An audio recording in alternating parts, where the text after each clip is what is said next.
What is going on, guys? Welcome back to another new deck profile I got to try out over the past week. I've never played Time Thief before, but thankfully this deck isn't too tough to figure out thanks to its level 4 monster spam and useful dark attribute that we've seen in other XC decks. Ghosts from the past did not give much to the deck except Time Thief Double Barrel, a new XC monster, and Time Thief Adjuster, a new main deck monster.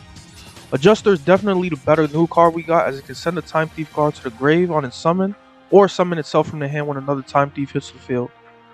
You can't use both effects in the same turn, but it does help in some extender situations. The deck really focuses on getting out those level 4 monsters for XC plays as much as possible. To help with creating an unstoppable board, the Raidraptor engine is here since Force Strix is a generic rank 4 that can go into Y Strix by itself. From there you can go into the Rusty Bardage link play and proceed with any more rank 4s you can summon while benefiting off of the rank ups you get. It shouldn't be too new to see, but Time Thief has the added bonus of spamming more monsters with less restrictions thanks to Bezel and Regulator, and it also has a way to search the counter trap with Winder, which is amazing to stop Dark Ruler and other common go second cards. I did experiment quite a bit with different end boards, so you may see different cards in the replays coming up.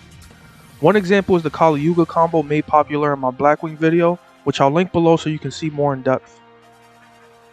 I didn't want to focus on that for another video though, so I took it out for a more standard approach, which you'll see. Parallel Exceed is amazing to summon when Y Strix hits the field for obvious reasons. Raider's Wing serves as a Wing Beast extender for Y Strix, but can also special summon itself like Bezel by detaching material. Singing Lanius is the way to get Y Strix via Force Strix, and Strangle Lanius is another search target that can special summon itself. Do note that it locks you into dark monsters, so you only want to use this after summoning Infinity and or Parallel Exceed, which are the main non-dark summons to pay attention to.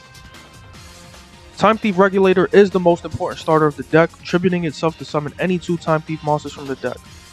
It can only do so when it is the only monster on the field, so trying this after Gamma or chaining Kagetokage or Adjuster to it is a bad idea. Time Thief Winder, like Bezel can detach a material to summon itself from the hand, and can also search any Time Thief card from the deck. In situations where you don't have Regulator or another level 4 extender, you can search Adjuster or Startup if you have another thief in hand. Outside of that, the counter trap should always be the main search. PSY-Frame Gamma is almost mandatory in this deck, I feel like, because of the Regulator play, but also because the Link Monster Lambda can be an option in this list since it benefits off Redoer's Banish effect. It can be rare, but if you opened up rank ups or other pieces for the combo, you can go into this instead for a safer approach if you have Gamma already as well. The spell shouldn't need too much introduction, but Time Thief Startup can work in the hand sometimes, so I did bump it up to 2 copies, although it works better as a material to attach with Perpetua's effect. Shade Brigandine is another level 4 extender also searchable through Rusty, but it's valued a bit more in this deck since Redoer enjoys having the trap card material. Flyback should be a target to get into the grave as well, but it is also best attached from a deck with Perpetua, since sending it early can conflict with Shade. I made this mistake a lot. Last but not least, the counter trap Retrograde negates any spell or trap and attaches it as a material to a Time Thief XC monster, so setting this up is highly recommended for disruption and protection from Dark Ruler and stuff. Now the deck did change quite a bit, so unfortunately that initial list shown on the screen is not correct. Along with the Yuga version having different cards, I did experiment a bit further after dueling on stream and found an even better combo. The most recent version will be in the description, but the main changes I made were adding Dark Rebellion and Dark Requiem XC Dragon. Having these 2 gives you another batch of negates if you open Regulator and Parallel XC for a nice 2-card combo we will go over in the replay. Unfortunately, I did end up cutting Double Barrel, as while he is useful in some cases, he does fall short when compared to Redoer. Aside from these changes, Almirage is good if Regulator gets negated and you have Parallel Exceed in hand, but it can be rare just like PSY-Frame Lambda. Y Strix and Rusty are needed for the combo rank up plays along with Force Strix, Ultimate Falcon, and Arsenal Falcon. Force Strix is needed at 2 copies here since you will need to make another after Y Strix, but if you go the Yuga route, you can just use Raider's Knight here. Speaking of him, he is still good for going second to go into Arc Rebellion XC Dragon, which is a decent play too. Time Thief Redoer shouldn't need an introduction, but Perpetua can create some fun scenarios alongside him or Double Barrel.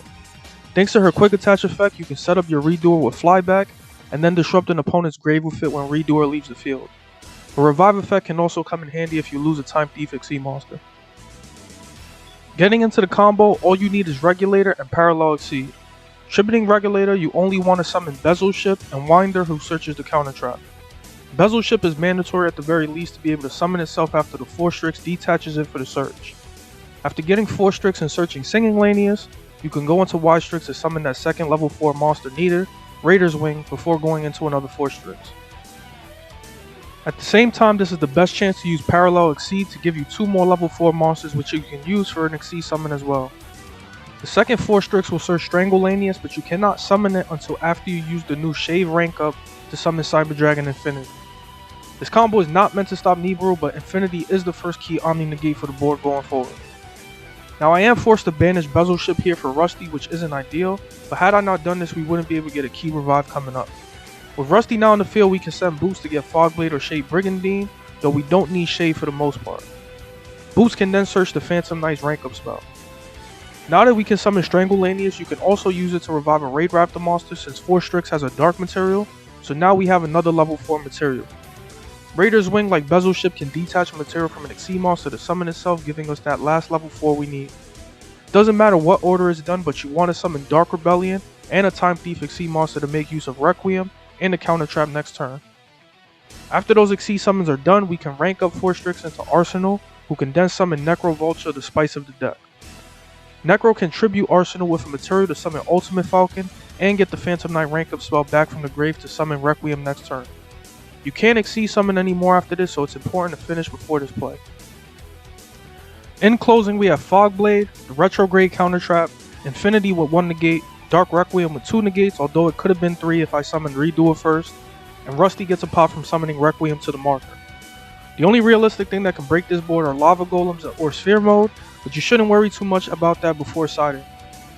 Also ignore the life point counter, I forgot to change it after a tag duel, but at 8,000 life points this board is definitely lethal.